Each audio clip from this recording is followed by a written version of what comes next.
നമസ്കാരം.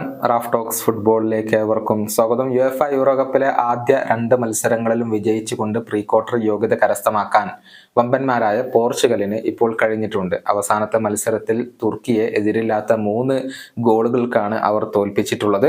ഇനി ഗ്രൂപ്പ് ഘട്ടത്തിലെ അവസാന മത്സരത്തിൽ ജോർജിയയാണ് അവരുടെ എതിരാളികൾ. വരുന്ന 26-ാം തീയതി അർദ്ധരാത്രി 12:30 ഈ ഒരു മത്സരം അരങ്ങേറുക. 2 മത്സരങ്ങളിൽ നിന്ന് കേവലം 1 പോയിന്റ് മാത്രമാണ് ജോർജിയ ഇതുവരെ സ്വന്തമാക്കിയിട്ടുള്ളത്.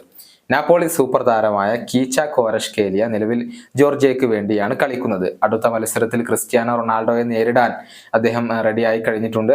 അക്കാര്യത്തിൽ താൻ സന്തോഷവാനാണ് എന്നാണ് അദ്ദേഹം പറഞ്ഞിട്ടുള്ളത്. ക്രിസ്ത്യാനോ റൊണാൾഡോയാണ് തൻ്റെ ഐഡോളെന്നും എന്നാൽ അദ്ദേഹത്തെയും പോർച്ചുഗലിനെയും നേരിടുന്നതിൽ തനിക്ക് ഭയമില്ല എന്നും ക്വാരഷ്കേലിയ കൂട്ടിച്ചേർത്തിട്ടുണ്ട്. അദ്ദേഹത്തിന്റെ വാക്കുകൾ ഇങ്ങനെയാണ്: എൻ്റെ ഐഡോളാണ് ക്രിസ്ത്യാനോ റൊണാൾഡോ.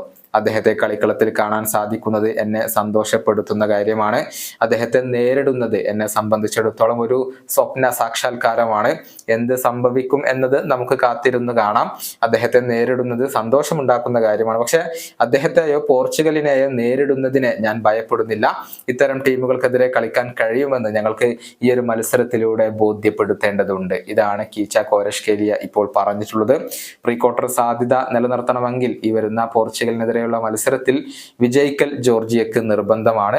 അതേസമയം വരുന്ന മത്സരത്തിൽ ചില മാറ്റങ്ങൾ ഉണ്ടാകുമെന്നുള്ള സൂചന പോർച്ചുഗലിന്റെ പരിശീലകനായ റോബർട്ടോ മാർട്ടിനസ് നൽകിയിരുന്നു. ക്രിസ്ത്യാനോ റൊണാൾഡോ മത്സരത്തിൽ മുഴുവൻ സമയവും കളിക്കുമോ എന്ന കാര്യത്തിൽ ഇനിയും വ്യക്തതകൾ കൈവരേണ്ടതുണ്ട്. ഈ വീഡിയോയുടെ അവസാനിപ്പിക്കുന്നു. വീണ്ടും കാണാം.